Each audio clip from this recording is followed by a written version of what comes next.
Welcome back to LePodcast, episode 77. I'm your host, Hoop. And I'm your host, Sani. Today, we brought on our very good friend and guest, Crafty. In today's episode, we decided to take a deep dive into Game 1 of the NBA Finals between the Miami Heat and the Denver Nuggets, which ultimately led to the Nuggets' victory. We went through each quarter, going over every single minute detail, talking about what led to the Nuggets' victory and what led to the Heat losing Game 1. We also briefly go over Ja Morant and the recent comments Adam Silver made about him before the NBA Finals started. It's a great listen, so we hope you guys enjoy. What a game. Game 1 of the NBA Finals.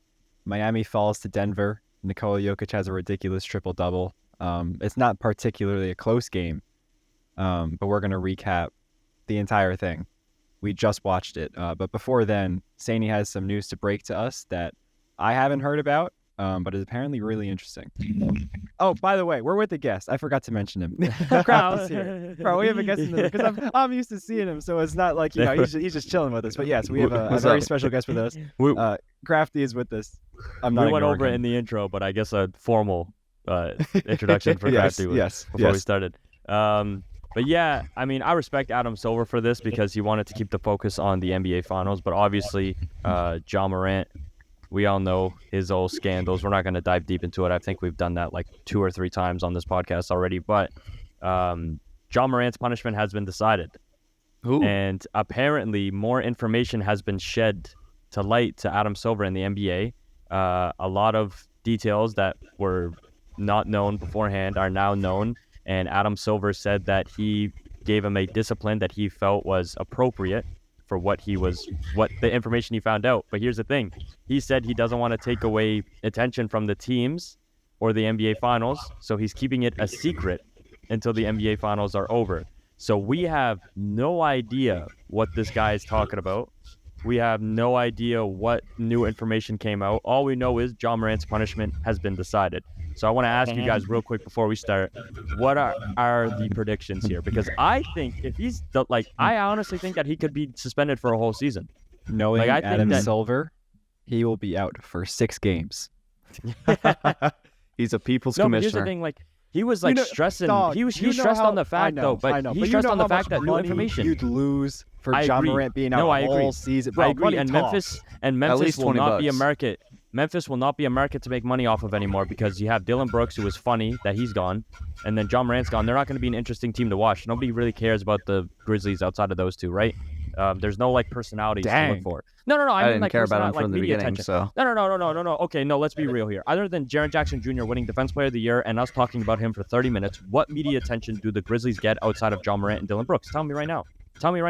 They get no media attention, right? The only reason they get attention was those 2 guys. I was just saying, you don't gotta throw Memphis under the bus like that. Not you. I know. I'm just saying, I'm proving my point that Memphis, their whole media attention comes from those 2 guys. Of course, and that's why I both said you'd lose a lot of money. Yeah, if but Ja Morant is at the same time, he seemed pretty he wasn't happy talking about it. Bro, y'all saw that meme of him in a suit on 2K at the end of the bench? Yeah, and he's like, they done suspended Ja Morant. They done suspended Ja Morant. I laughed so hard. I'm assuming at that. That's just like a Twitter meme. That's not a real thing, right? Yeah, I haven't played 2K in a while. And the thing I love about 2K is it's just always the players build on court just with a suit on. So he has his hair tied up and stuff. You know what I mean? He's not dripped out or anything. He's just wearing that generic suit, and it just had me weak. Bro, but if we want to jump straight into the game, I don't want to stay too long on. Wait, Ja Morant. I didn't get Hoop's full prediction. 6 games doesn't right. A real prediction. So what do we actually think? I think he's done for the season. Yeah, same. So am I the only one that doesn't think he's going to be gone for the season? It could be interesting to see, because what was the initial one? 8 games?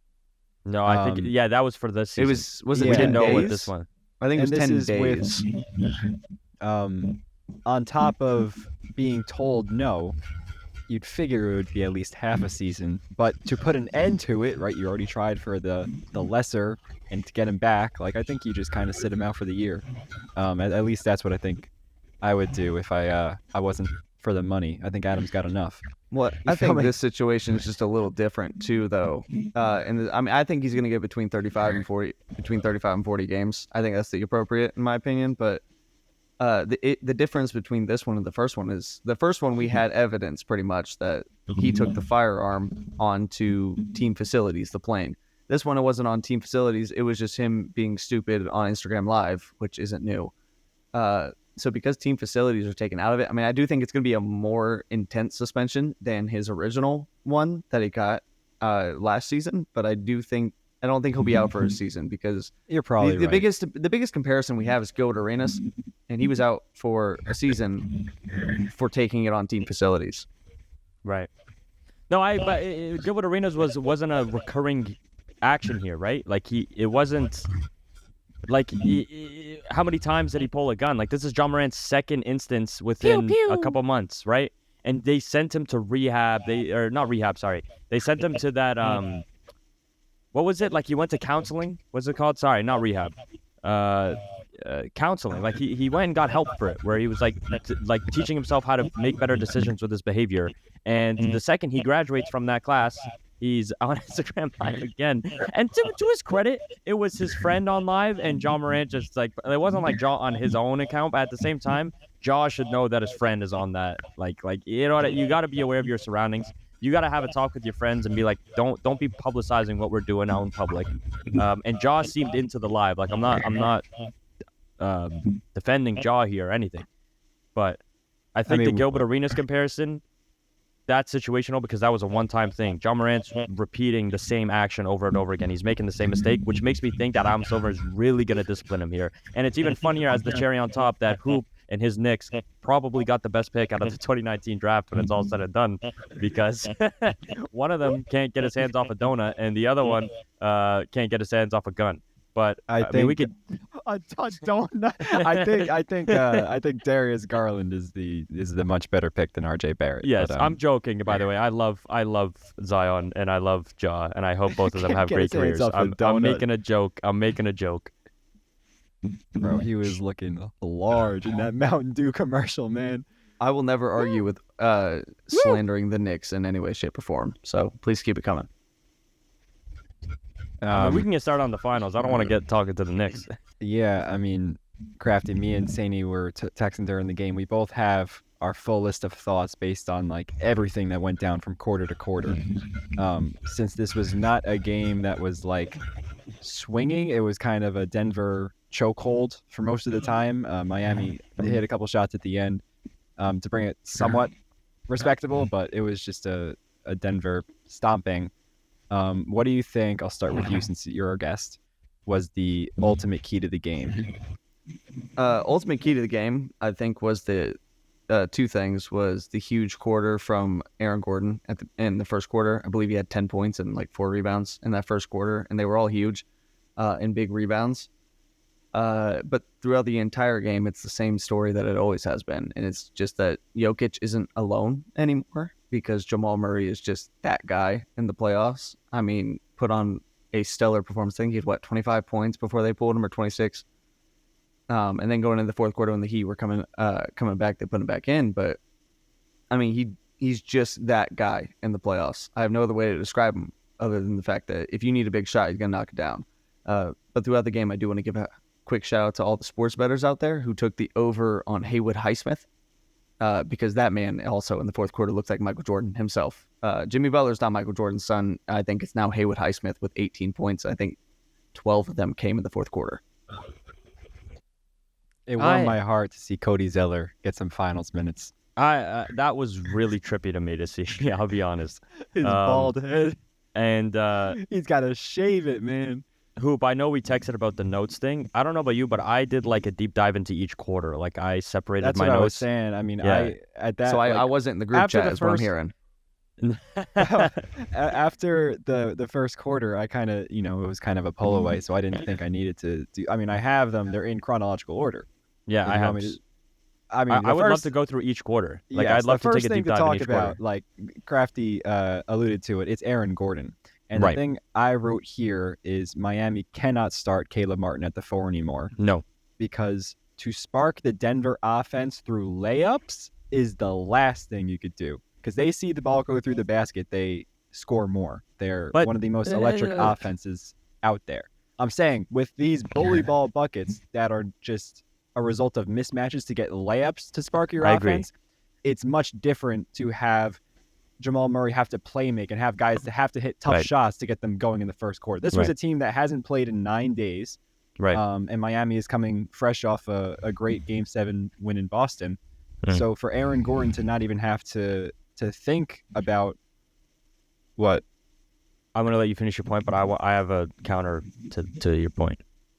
I don't know. I just think Aaron Gordon is not the guy you're supposed to be game planning around to change. So you need to start someone else. I agree with you in terms of like the point you brought up where you cannot allow Denver to spark up through layups to start a game off. 100%. That is the wrong way to let let that Denver team warm up.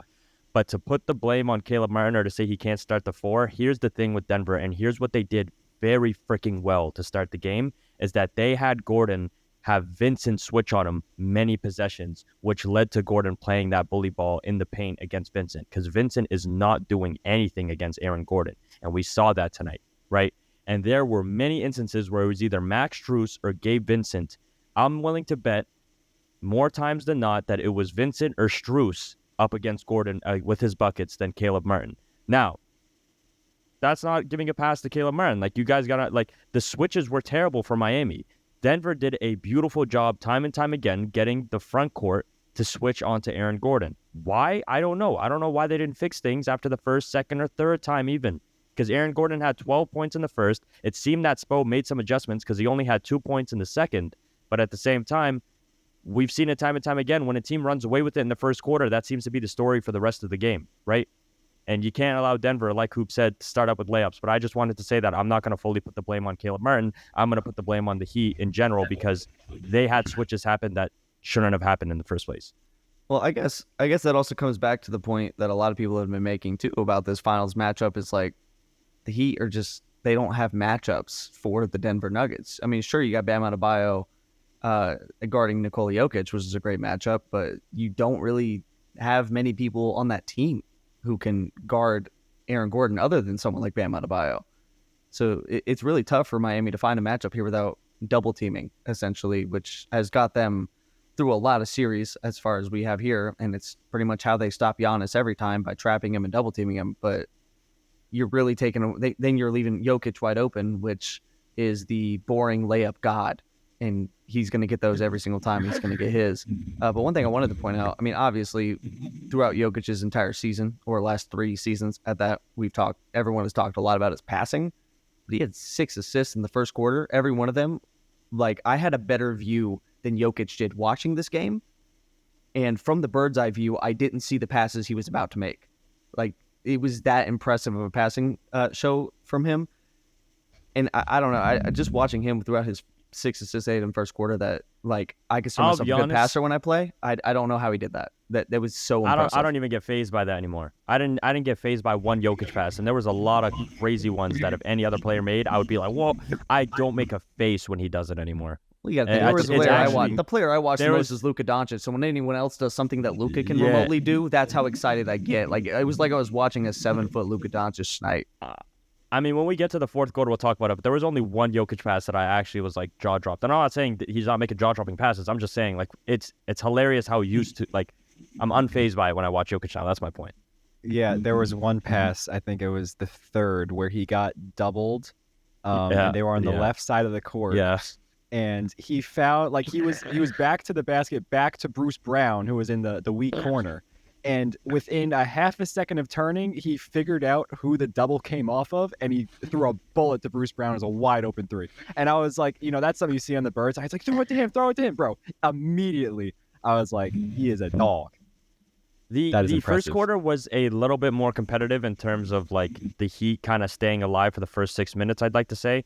Because Jimmy Butler, and I think Hoop said this at the beginning of the show, he does not have a spark. He did not have a spark this game, but through the first, like, few minutes of the first, I thought he was going to have a 40-point game because he was playing great for his, like, first 2 or 3 shots. Like, he was getting at it, right?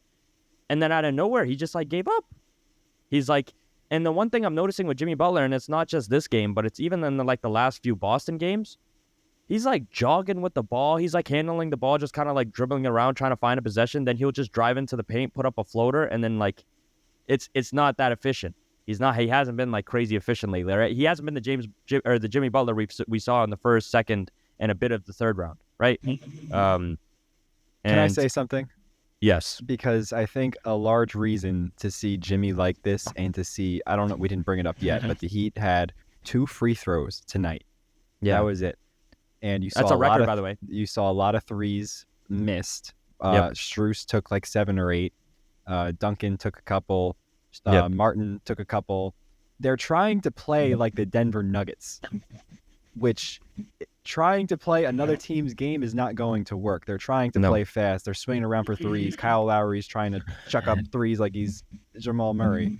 I don't see them trying to slow the game down like they should. Number one, Kyle Lowry, okay, MVP of the Heat. He was making threes like Jamal Murray would. Yeah. He was nice. Number two, your point that Miami Heat shouldn't be playing like the Nuggets. Here's the thing. They actually executed it perfectly until it came down to the last shot because there was a lot of open threes that were not hitting for the Heat.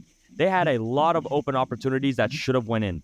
Number one, Max Strus, you got to come in with some freaking confidence next game because Max Strus had a lot of opportunities that should not have been misses, especially when Max Jimmy Strus didn't play well. They could have hit more shots, but Jimmy just still that's what was I mean. irrelevant. No, I get that, but I'm saying like your point where it's like you shouldn't be playing to another team's standards. While I do agree with that point, when it comes to this game, they actually did a great job of running that style of offense. They just couldn't hit a shot, right? Like they got the looks they wanted. And at the end of the day, there's only so much a coach can do when it comes to putting the ball in the bucket. He can tell you exactly how to get the look, but it's up to the players to execute that look. Miami did not execute those looks tonight, and that was ultimately their downfall. Because when you're relying on a Bam Adebayo, and credit to him, he did great with these little Kobe fadeaways in the paint, and that's your whole offense. By the way, quick stat, through Miami's first 20 field goals, 10 of them were Bam. And it was those little Kobe fadeaways. But it's like Denver's a fast-paced team, and Bam Adebayo can't drop 50 or 40 doing that. He can't be the number one option on offense doing that type style of offense, right? Like it's not, you're never going to win basketball. We saw that tonight. That's not winning basketball. You have guys like, again, Strus, Martin. They combined for 0 for 15 in the first half. And their job is to Martin is a little more aggressive. Max Strus's job is to literally shoot the ball, and he wasn't. And you know what? Reports are saying Tyler Hero's back for game 2. They better pray to God Tyler Hero comes back for game 2 because they need a guy who can put the ball in the bucket when he's open. And they don't have that right now. And Highsmith probably has the most threes made when it comes to being open. And that should not be the case. And no disrespect to Highsmith, that shouldn't be the case for an NBA Finals team. I agree with a lot of what you just said, except for the Tyler Hero thing. I think at this point, they've played most of the NBA playoffs without Tyler Hero, and at this point these guys are in such of a rhythm. I think a lot of tonight was these dudes are exhausted. I mean, they just went up 3-0 and then watched a team almost come back to beat them and then give everything they had 3 days later to play a team that, like Hoop had said, had 9 or 10 days of rest. I just think I just think at this point you're dealing with a lot of altitude too. I mean, you're going up to Denver, and these guys are used to playing at the lowest altitude stadium in the NBA. I think it's at 6 feet over sea level.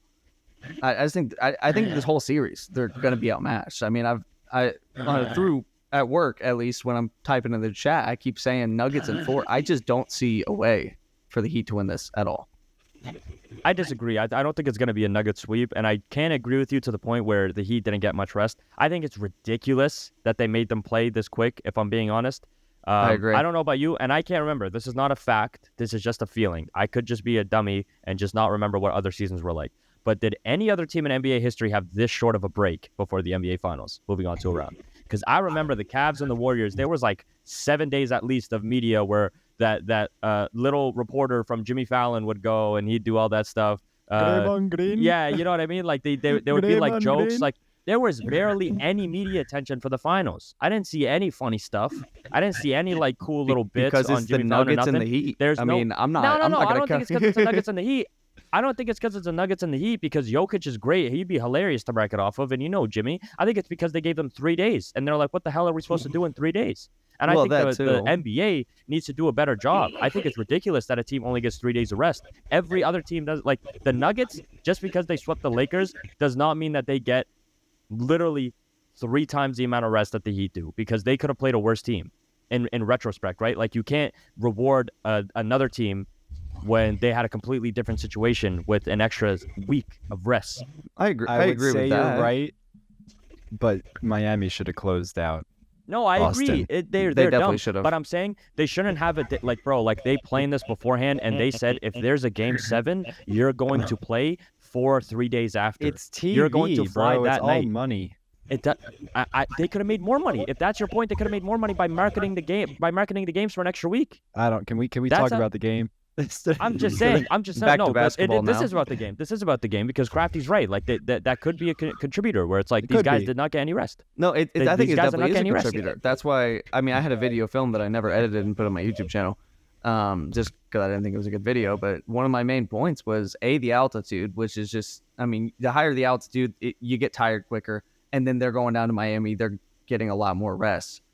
So obviously they're going to have the advantage in that aspect. I mean, there's just such a big difference between how many days these dudes have had to look at film. I guarantee you the Denver Nuggets have been watching Heat film for 10 days straight. Like, they came into this game just more prepared. They had more time to be prepared. But I guess that's also an advantage of sweeping your opponent when you're up 3-0. I'd love to move on to the second quarter here because there's still a few things that we haven't addressed from the first half. For sure. But I'm going to go off because I know we mentioned a few things from the second quarter, but some things I have here are Kyle Lowry comes in the second quarter, maybe late in the first. Great ball, played great. He had constant ball movement. He was on one the whole game, and I think he should have played more minutes. I think he only had 10 minutes in the first half. That should not have been the case. Max Strus should not have had 10 extra minutes over Kyle Lowry because we saw how that backcourt worked with Gabe Vincent and Kyle Lowry. And I'm now realizing I called them the front court when I said the Aaron Gordon point. I meant backcourt. Anyway, Miami ball movement got a lot better in the second quarter. They were like doing better offensively, but Denver genuinely would not let them catch up. Denver was just firing back on all cylinders. If Denver had a little bit of a struggle in that second quarter, it would have been a different game at halftime because Miami was turning up for a bit.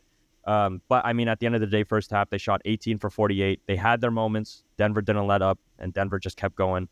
Caleb Martin, 0 for 5 in the first half. I'm not going to be the one to say recency bias because I've seen a lot of funny comments on Instagram where it's like, oh, fluke run. Oh, what happened? Blah, blah, blah. Bro, it's one game. I'm not going to count the guy out yet, but he cannot play you're like talking this about again. Caleb Martin? I'm talking about Caleb Martin right now. I'm not here to say that he's going to play bad. Player. Yes, but I do think that this is not the standard, the level that he should usually play at. I think he will play better. You can say that there's definitely blame there. Definitely, like, you could blame Strus. But I would definitely look towards Jimmy first. 100%. 100%. The one thing Definitely agree. Yeah, the one thing I wanted to say was going back to kind of that Aaron Gordon point. This was something that happened throughout the whole game where Jokic was just hitting cutters right under the rim for easy layups, even in traffic, which is very impressive. Miami just came off a series where the only dude they had to worry about moving with the ball or without the ball was a Celtic cutting towards the basket. Because with that Boston offense, they have one dude cutting towards the rim, and either he's going to float it up like a Derek White or Malcolm Brogdon, or he's kicking it out for a three. And then Rob Will might be in the dunker spot. With Denver, there might be 3 or 4 guys running with or without the ball, with the Jokic at the top, and you got like 3 dudes running around. So I think going back to that exhaustion point, it is much more taxing to play defense against the Denver Nuggets than it is the Boston Celtics. And that can cause for more switching, which can cause for more of those easy layups to the mismatches. When you have a 6'10" small forward in Michael Porter Jr., that is such a asset as a cutter. And I know he's more of that, the second I'm touching, I'm shooting it because I'm never getting the ball again. Like, that's how he shoots the ball. But for offensive weapons' sake, like, Denver is they're the 99 overall on 2K. There's no stopping them. I think Miami just needs to hit their shots to keep it close. Yeah, and I agree with that, especially when you look at their depth. I mean, at their depth, there's not a single player out there who, they're not going to struggle to re-sign next season. I mean, every single player, even Bruce Brown, I've seen reports or something that like the Nuggets got him for 1 year, so might as well use him now. Just because a lot of these players are going to be looking for some big contracts after this. I think that's about it for the first half if we want to head on to the second. But, yeah, I mean, I have a slightly hot take. And I don't know how hot you guys are going to think this is. But it's burning then. It's burning. I think that Miami could have and should have won tonight. No, you could say that. I think they should have won tonight. I Now, think if they're going to take a game, they could have taken this one. they could have taken this one. I They've think taken if they every were game going won to this finals or if they were going to playoffs. take a surprise, it should have been this game, and it was in their hands, and it ultimately led again to the execution of the final shot, and they were not dropping that. I really hope Jimmy turns up, man, because I feel like it's been a while since I've seen Jimmy really take full throttle and take full control of a game, because I feel like he's been kind of he looks more relaxed because like guys like Caleb Martin and Strus were like turning up for a bit. Yeah, no, none of that. Let's see some 2020 Jimmy bubble. But let's head on to the third quarter. Hoop, if you want to start us off, and then we'll branch out from that. The one thing I noticed whether they started doing a zone, this is Miami. They started in like a 3-2 zone when Jokic was off the court. And I didn't like that in the sense that the zone yields efficient offense if it's broken. And when you have such a good offensive team, even without Jokic, in Denver, they're going to generate these 3-point looks, which they were hitting when Jokic was on the court. So they already have momentum. Now you're dropping in a zone to, I guess, prevent cause turnovers. But when you have a team that's that offensively talented, and guys like Jamal Murray and Michael Porter Jr., Kentavious Caldwell-Pope, who are all incredible shooters, I didn't like it. With Jokic on the court, now you're giving them even more firepower with a dude who is high assist, low turnover, and loves hitting corner threes. Loves hitting the man in the corner for a corner three. They were saying how like the 2-man game was kind of unstoppable between Murray and Jokic, which is why they went to the zone. But I didn't like that in the sense that if you're going to beat Denver, we've seen Jamal Murray have some poor games. Jokic has had some inefficient games that have been uncharacteristic from the regular season. I think you need to kind of force them to create offense in the mid-range to slow their offense down. It's hard to rely on them to miss that many open threes because they're going to get them. One thing I realized, those are great points too, but one thing I realized and I want to mention, and I kind of realized this, it happened in every quarter. And I don't know if you guys noticed this, but the first 2 minutes of every quarter, Miami was by far the better team. They came out of each quarter hot. Like third quarter, they started off with a 9-0 run. When we get into the fourth quarter, I'll get the specific numbers there. But I'm just saying, Miami has some sort of spark when they get off the bench, they get back on the court, the first 2 minutes start, and Denver seems a lot more relaxed. They need to find a way, if they want to win game 2, to keep that same energy for the full 12 minutes of each quarter. Because, again, like, think about it. First 2 minutes, they start hitting their shots. They're going crazy. Denver has one good play happen, and it's like dominoes. It just all starts falling down for Miami, and I don't know why. If I don't see Kyle Lowry play at least 30 minutes next game, there's an issue. I'm gonna be real. Like Kyle Lowry, it's not just the one game. Don't call me recency bias here, not you two. I'm just saying whoever's listening. I'm saying recency bias. Kyle Lowry has been this whole playoff run. And if you don't agree with me, then you're not watching NBA right now. You're not watching Miami Heat basketball. Kyle Lowry looks like he's playing in 2016 again, and he's competing for an all-star spot back in Toronto. Kyle Lowry looks like that same Kyle Lowry that dropped like 22, walking around with that little Raheem Sterling run. But all I'm saying is Lowry needs to play more minutes if the Heat want to win. Like a proud Canadian. Say it like that, Saini. Oh, Canada. The other thing I wanted to mention, this is my other note from the third quarter. Bam had it going all game, and Jokic was weak sauce defensively. He was barbecue chicken to Bam. And while that jump shot is not going to be there all the time, it was pathetic. I'll go back to the free throws. How they're not attacking Jokic, who's weak defensively. He had one foul. Nikola Jokic ended the game with one foul. The Miami Heat attempted 2 free throws, which shout out Haywood Highsmith. Don't. Yeah. But don't say 2 free throws. Say Haysmith shot 100% of Miami's free throws. That sounds cool. It's a true story. Facts. And he made 100% of them. Let's get Haywood Highsmith. But it amazes me how Bam was hitting jumpers, so you can that shoot the jump shots. That but consistently. when you're that, he was overpowering him by a large margin, even in getting to the rim. So I think it makes sense to at least like try to, when you're down by that many points, try to get something going in that way, as opposed to, let's spark Max Strus. He's 0 for 8. Maybe he'll go 1 for 9. I don't know. You know who's improved greatly for the Heat? And again, like there are players that I think should be playing over Max Strus right now because that guy has no confidence. Duncan Robinson. And it's I was just going to say Duncan Robinson. And you know what? It's one game. I'm not going to be saying recency bias or nothing. But once your guy goes like 0 for 6, 0 for 7, switch him out and get somebody else in. Because this is the finals. We don't have time for you to settle in. We don't have, and especially Strus, he's not known for this, right? Like he just started turning up. That's what I'm saying. There's no reason to ride out something to. Yeah, this is not Jimmy Butler. Exactly, right? Like I don't mind if you ride out Jimmy Butler. You don't ride out Max Strus. No. Duncan Robinson.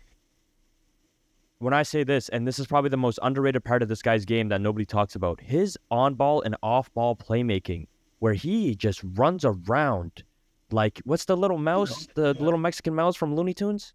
Speedy Gonzalez. Speedy Gonzalez. This guy, him and Bam sets him a screen. Duncan Robinson, he's like Speedy Gonzalez running around, grabbing the ball, seeing players, and and I'm like, damn, like that's what you need, bro. And Denver players, and at one point, Jamal Murray's going to get caught on a Bam screen, and that's going to give you an open look. And again, which ultimately leads out to Miami loss because they weren't making their open looks. But again, they have the motion there. They understand how to get open shots. And Duncan Robinson was a huge part of that. Off-ball and on-ball playmaking, that guy has, which I did not freaking expect from Duncan Robinson in the finals, where he would do that consistently time and time again anytime he had the ball. I will tell you this right now.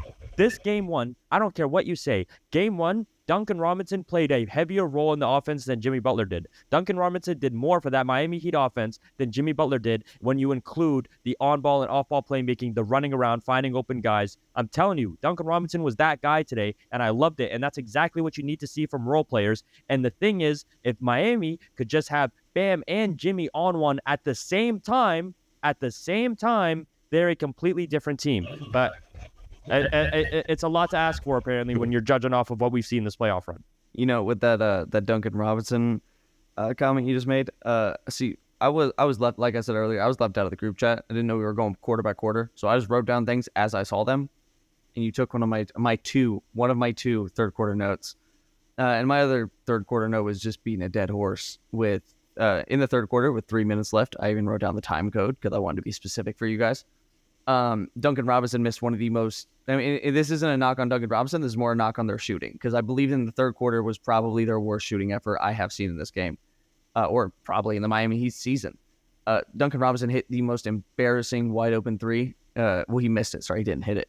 And Hoop has played me 1v1. He's seen what I look like when I shoot, and he knows that I don't. And he knows that I didn't. Hit something. He hit all backboard. I don't even think he hit the rim. It was like at all. on the right. It was like, yeah, you don't even. If you was watch it awful. from our view on the TV, it's like on the other side of the rim. So Hoop has played me in basketball. That footage is out there. I would have hit that shot. I would have hit that shot. It was the most wide open shot Duncan Robinson has had in his entire career. That's all biased and all just for exaggeration. And that entire team, that entire game, and specifically the third quarter, that's what I saw a whole lot of. I saw shots that I personally, as a 5'6" non-basketball player, never played in college, I feel like I could have made. Now, would I have actually made all of them?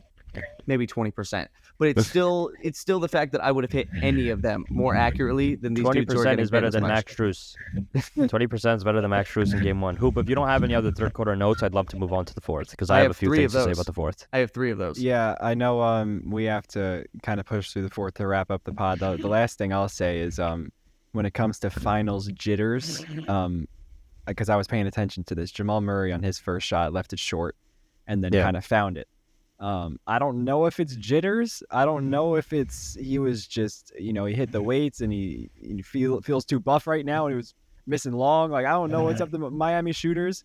I'd imagine that, with their playoff experience and how many times they've been to the conference finals recently, that's not a big deal. So I do expect them to bounce back. This is not something like I agree. A Joel Embiid, he's just not going to be here. So I think it's possible they bounce back. And that's why I disagree with Crafty saying Denver in 4. I think you're being a little too quick with that take. But my bad. I do want to jump into 5. I want to jump into the fourth quarter here. And a point that I brought up earlier that showed again in the fourth is Miami starts the quarter off very strong. Kyle Lowry show. He starts off the quarter, and they start off 11-0 run. They had an 11-0 run to start the quarter. And here's where I think things fell off for the Heat, and I literally put the timestamp and everything. Right when the 8th minute started, Duncan Robinson came off a screen, and he took a three that I don't think was necessary. There was a lot of time left on the shot clock. He kind of like stuck his butt out. It was like coming off that Bam screen. He like stuck his butt out and put something up. They were on an 11-0 run, and they had a great offense going, and Duncan Robinson did something that was a little selfish, in my opinion.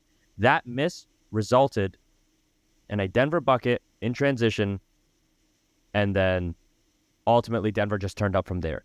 If Miami scores on that possession, that could be a potentially 13-0, 14-0 run, right? Now, I'm not blaming the whole thing on Duncan Robinson. I'm just saying it's little decisions like that can affect the game entirely. Can I Because when you give go you on an another 11-0 run, sequence? This is hilarious. yes, 100%. But I just want to bring up like this specific sequence because, in my opinion, I'm not blaming Duncan Robinson, but I think that's when hope left the Miami Heat, because that's when Denver was like, okay, we're going to turn up again. And Miami had a chance to literally go on like a 15-0 run if they played it right.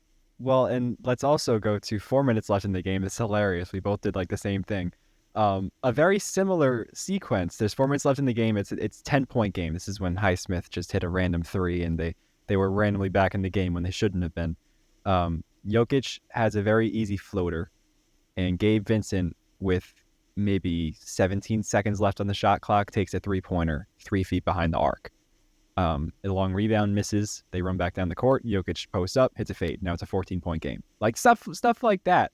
Back to back, and Yes. Jokic was on the bench, and he came off the bench and Yes. hit back-to-back shots. That's when Yep. Jokic took a rest. And you let Yep. Jokic come back on and take back-to-back shots. I know exactly what you're talking about, and in my head, I didn't even write it down because I was like, this game is over. That's just another one of those examples where it's one thing to fall defensively, but when your shot quality is a long three from someone who's not hot, in that kind of situation when And- you're down, like you and gotta also- chip away. You can't get it all at once. And also, Jimmy Butler, by the way, got subbed back in the fourth at the 7th minute mark. So for basically half the quarter, Spoelstra didn't play him. And in that 5 minutes that Jimmy didn't play, the Heat played much better. I hate to say it. But when Kyle Lowry, Gabe Vincent, Duncan Robinson, Bam Adebayo, and who was the fourth? I think it was Highsmith. When Highsmith, yep, that's the 5 that was on the court. That starting 5 for the Heat actually could go toe-to-toe with the Denver Nuggets in Game 1. Not saying in general, but in that Game 1, they went toe-to-toe with them. And they were, if anything, they played much better than them.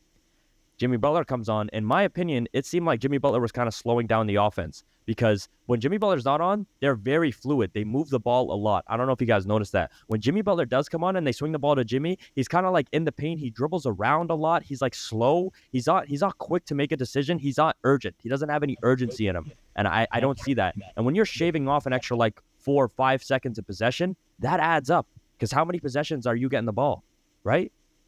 And when you're slowing the offense down like that, you're not getting momentum. You're holding momentum back. I'm not hating on Jimmy. I'm not saying he's going to play like this the whole series. But if we're speaking realistically, Jimmy held them back in Game 1. And he can't do that as a superstar.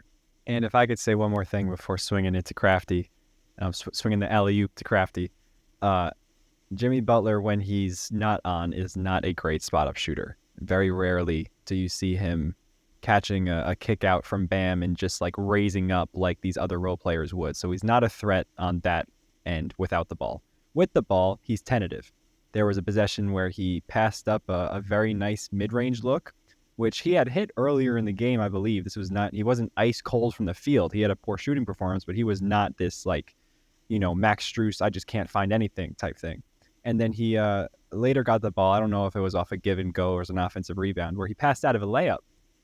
So it's just those kind of like lack of aggressiveness things where he's not this Jokic, I will find my teammates and spoon feed the buckets type guy. He's the type of passer where he'll get a foot in the paint, kind of look around, and then give it to a shooter who's already tightly contested. He's not a playmaker in the sense that he doesn't need to shoot like Jokic, for example, to spoon feed his guys buckets. Like he's a very different player, and he turns invisible at times.